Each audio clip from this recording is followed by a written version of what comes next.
Kila michezo kwa ujumla ambao na pengine ya Simba imesababisha yote haya yatokee. Na nahisi huko ndiko tunatakiwa kuanzia kwanza kwenye mechi. Ndio. Kabla ya matukio ambayo ni makubwa zaidi ambayo yamekuja kujitokeza na kwa namna moja ama nyingine yamejaribu kuleta sintofahamu kubwa kwa Watanzania kama ambavyo tumeiona. Mimi nataka nianzie kwenye mechi yenyewe kwa sababu kuna vitu vitatu tu ambavyo mimi nimeviona. Mwalimu wa Simba na timu yake ya Simba, nimeona kitu cha pili issue ya waamuzi namna ambavyo wanafanya kazi.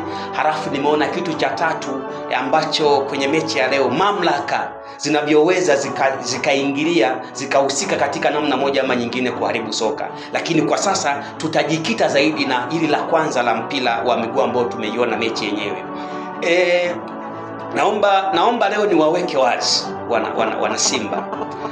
Moja kitu ambacho nimekigundua katika jicho la kiufundi la kitaalamu, wachezaji wanaokaa bench walioko ndani ya Simba hawana ubora mkubwa sawa na wale wanaoanza.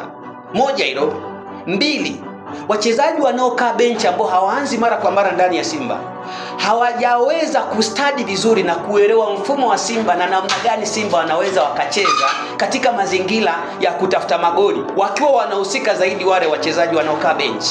Hii ni moja ya kitu ambacho nimekistadi katika ukubwa sana kwa siku ya leo.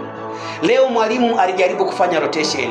Kameta Duchu alikuwa ni miongoni mwa wachezaji ambao walianza pembeni, lakini angalia namna ambavyo mwalimu alilazimika kutokumwanzisha kwenye maeneo ya fullback, kwa maana left and right way beki za pembeni, akamweka Nouma. Hawa ni wachezaji wawili ambao wamekuwa hawaanzi mara kwa mara. Wachezaji kwenye eneo la katikati akawaacha wale wawili kwenye eneo la backline, kwa maana ya the big brain defender. Hamza akawa ni miongoni mwa wachezaji ambao walianza, lakini pia na mwenzake ambao wamekuwa anaanza mara kwa mara, Shamo Karabu. Eneo la midfield Mavambo akaingia, lakini baada ya hapo akaingia Edwin Barua, Ateba na baadhi ya wachezaji. Kilichotokea wakati naitazama mechi leo kitaalamu lazima nizungumze.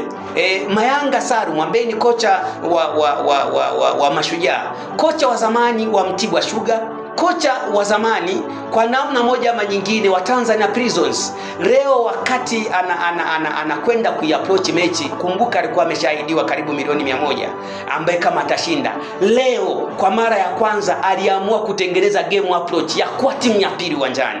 Yani Mashujaa leo walichokwenda kukitazama, kama watakosa milioni 100 basi wapata 50, walikuwa wanakwenda kupata sare, kwa maana kwamba wachezaji 9 wote